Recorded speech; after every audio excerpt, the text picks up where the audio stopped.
Ներկայացնում քրեական հետաքրքրություն ապահովելու միջոցում ինքնությունելու քրեական դատավարության օրենսգրքի 17 օկտոբերի առաջին ամսի 7-րդ կետը, որի համաձայն գտնում են, որ լրացել են քրեական հետաքրքրման, քրեական դատավարության օրենսգրքով համապատասխան շրջաններ, փաստական հանգամանքները, որոնք կկացեն միջնորդության հիմքում հետևյալն են։ Ես այս փաստական դատան 2023 թվականի սեպտեմբերի 23-ին հարուցվել է նախաձեռնել թիվ 08803 քրեական վարույթը քրեական օրենսգրքի 257 օկտոբերի երկրորդ մասով նախատեսված կանցկացնող օրինաչափ։ Ուրեմն նույն օրը զննության այն ենթարկվեցին կողմից այն տեսակցությունը, որ ըստ էության քրեական վարույթը հարուցելու հիմքում ադրվել ենթադրյալ քրեական հանցակազմը նկարագրող տեսակցությունը։ Սեպտեմբերի 27-ին նույն թվականի քննիչի կողմից ներկայացնող ոստիկանության եւ քաղաքացիական ծառայություններին հանձնարարվել է երկանքի օպերացիա հետապնդական միջոցառումներ, բացելու այդ տեսակցությունը մարդկա անձանց ով լինել։ Եվ նույն թվականի հոկտեմբերի 10-ին ներկայացնող ոստիկանության եւ քաղաքացիական կողմից ստացվել է քննիչի մոտ հանձնարարության պատասխանը, ըստ որի Իթիվս այլ անձած, որոնց անուշան չի վերաբերվում, իրան Վազգենի Խաչատրյանի անունը, Վազգենի հայրենիքը, բնակության հասցեն, կոնտակտային տվյալներն են նշվել, որպես այդ տեսակցությունում երևացող անձանցից մեկը։ Ուրեմն դրանից հետո նոյեմբերի 20-ին 2023 թվականին իրան Վազգենի Խաչատրյանին հրավիրվել է վիճական կոմիտե, քննիչի մոտ արձագանքելու Իլյա Խաչատրյանը հրաժարվել է ցուցմունքներ տալիս օգտվելով զրահերի իրավունքից, սակայն այդ իրավունքից օգտվել է, որովհետև փաստացի կասկածի շուրջ է եղել քննիչի կողմից արձագանքության առաջարկություն։ Ուրեմն դրանից հետո պատվարժան դատարան մինչև 2025 թվականի ապրիլի 2-ը որևէ գործողություն չի կատարվել քննիչի կողմից Եվ միայն այդ օրը քննիչը ՀՀ պաշտպանության նախարարության ռազմական ոստիկանության ներուղարկել օպերացիա հետախուզական միջոցառում իրականացնելու հանձնարարություն, ազդելու համար նույն տեսակցությունում արկա հանձնարարությունում պաշտպանության նախարարության գլխավոր շտաբի նախկին կամ ներկա ծառայողների արկայության վերաբերյալ հանգամանք։ 2025 թվականի դեկտեմբերի 8-ին արդեն մինչ այդ բանալով պատասխանել է քննիչին եւ պատասխանի հիման վրա արձագանքվել են պաշտպանության նախարարության թվով 2 ծառայողներ, ուշադրություն 2025 թվականի դեկտեմբերի 8-ի պատասխանը։ Երկուսը նույն օրը արձագանքվել են, երկուսը ես ուսուցում նշել նախարարությունն գլխավոր շտաբի նախկին հրապարակեք ցուցմունքները հրապարակեք։ Գլխավոր շտաբի նախկին Ընդ որում ապացույցներին այնքան պետք է անենք, որ հետազոտման անհրաժեշտություն չլինի, այսինքն բովանդակային բոլոր հատվածները հատկապես որ հեռարձակման էական չի լինելու, բայց ձեռնպահանջել հրապարակել։ Եվ 2026 թվականի պատվաստական հաղորդի 15-ին պարենքերական հարուցվել 257 օկտոբերի առաջին մասով և մայիսի 39 թվականի նախաձեռնության ավարտը հայտարարվել։ Իրավական հիմքերի մասով պատվաստական դատարան վկայակոչվածությունների շրջանակներում կարևոր է քրեական դատավարության օրենսգրքի 152 օկտոբերի առաջի կետը, համաձայն որի ոչ մեծ ծառայության հասցեողությունների համար քրեական հետաքրքրման ժամկետը սահմանվում է 3 ամիս, կարող է երկարացվել չի երկարացվել, որպեսզի որոշություն քրեական պարագում, բայց այնուամենայնիվ այդքան երկար չէ կարող երկարացվել։ Պատվաստական դատարան ես սահմանել եմ փաստացի քրեական հետաքրքրման ժամկետների մեկնարկի վերաբերյալ ներպետական դատական պրակտիկայում այսպես նոր ձևով մոտեցումների, սակայն իր միջնորդությունը հիմնված է բացառապես մարտիրոսների եվրոպական դատարանի նախադեպական որոշումների հիման վրա, նկատի ունենալով մարտիրոսների եվրոպական կոնվենցիայի 6 օկտոբերի առաջին կետով սահմանված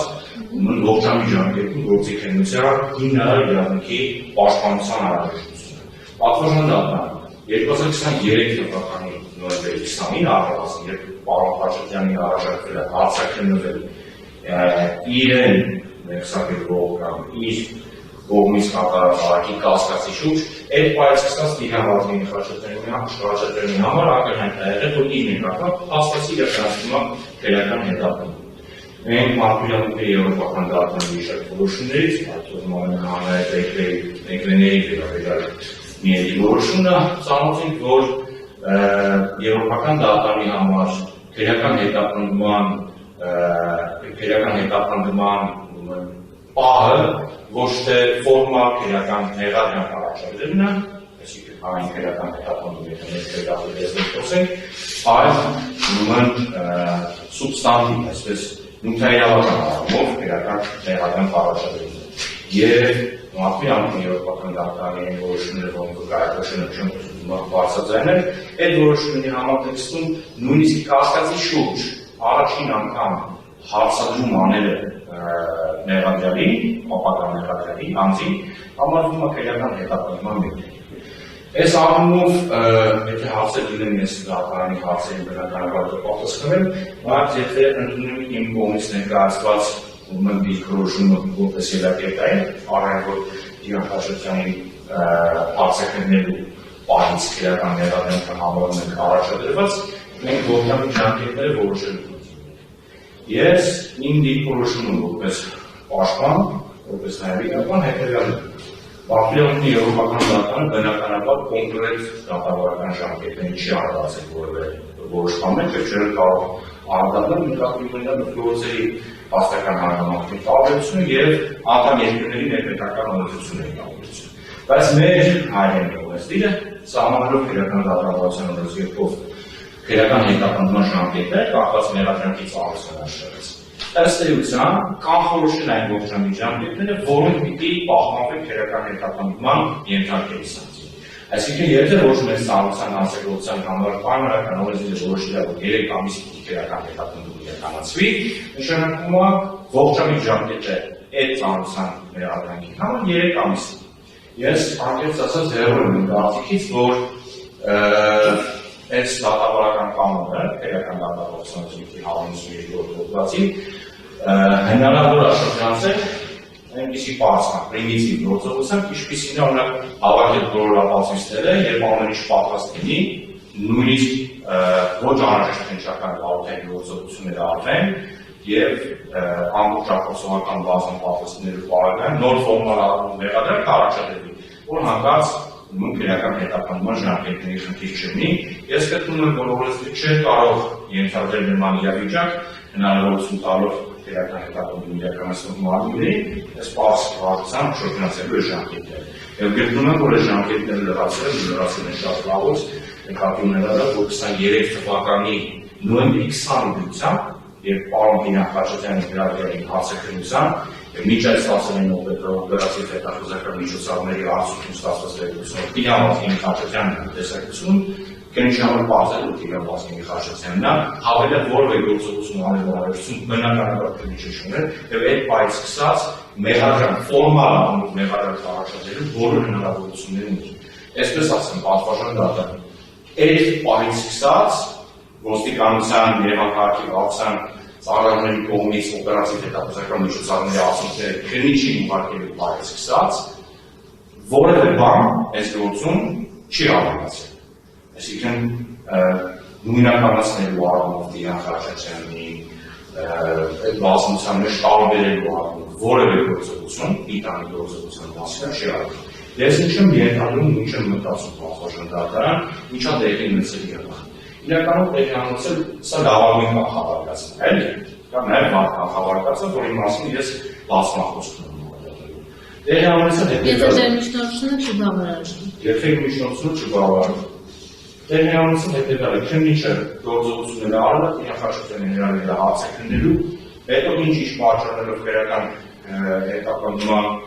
ժամկետների կամ մեղադրանք առաջադրելու համար միջնորդության թիմերելու կամ ինչ-որ տեխնիկական պատճառներով այս գործը անտեսել է, հետո երբ պարզ է դարձել, որ այսպիսի հարուցված քրեական բանույթ կա, որի շրջանակներում ուրեմն կա պարզված անձ, հիմնավորելու համար քերական վարորդի շրջանակներում թե ինչի միջև այդ պահը որևէ գործողություն չի արվել, մի հատ պաշտպանության նախարարության ռազմական ոստիկանության օպերատիվ հետախուզական միջոցառում իրականացնելու վերաբերյալ հանձնարարություն տվել, որ նույնիսկ ինչ-որ առումով զավեշտաներել է, էլի, արդյոք տեսնում եք այս տեսակցությունում ՊՆ գշը նախկին կամ ներկա բովանդակությունները մի հրապարակեք։ Բայց օպերատիվի հարցման բովանդակությունը հաշվի առնելով, որ հեռարձակում է իրականացնում, եւ հաշվի առնելով, որ մենք եթե ձեր միջնորդությունը չբավարարի, ես դաշնամ, որ առաջարկող վկաներ կան, դրա համար ստանձնում եմ ձեր խոսքը այնպես կառուցեք, որ հետագայում խնդիր չկա։ Ո՞նց է բազմաժանրական, եթե հանգեցեք խաղաղան լիգավորակի։ Բազմաժանրական, մի խոսքով օպերատիվ հետախուզական միջոցառում հանձնարարությունը իմ պատկերացմամբ եւ իմ կարծիքով անպետք վարորդային գործողություն է եղել, առանց դրա դիապազոնի խաչքրի ով լինելու տեսակցության մեջ պատկերված լինելու նրա այնտեղ գտնվելու չգտնվելու վերաբերյալ բավարար ինֆորմացիա ունեցել ինչը որևէ գործողություն չի արել եւ ես գտնում եմ որ քննիչի կողմից գործողությունները չանել են դատավարական ժամկետները չպահպանել են քերական վարորդի ողջ ժամկետին քննելու պարտականության չկատարելու բացասական հետևանքները որևէ կերպ իրան խաչքրի վրա չեն կարող կալացնել եւ ըստ էության միայն այսպես իրավական բայց ռետորական հանցատում եթե լավ մենք գտնում ենք որ ոչ մեծ ծանոթան sense պարզ քերական վարույթով քննիչս գործողությունները երկար ժամանակ չի անում հեսա կլինի 3 տարի ինչ քերական վարույթը նախաձեռնված է գործի ողջամիտ ժամկետում քննության ձախողման վերաբերյալ որտեղից պիտի ստանա պաշտպանական կողմը իրավական դիրքորոշում, բայց նաև իրավական հետևանքներով, եթե ոչ գործ ըստ էության գծով դատարանի կողմից դատաքննության շրջանակներում ուստի պաշտպանական խնդրում են բավարարել միջնորդությունը եւ դատարանը իրան հաշվի նկատմամբ հարուցված քերական հետապնդում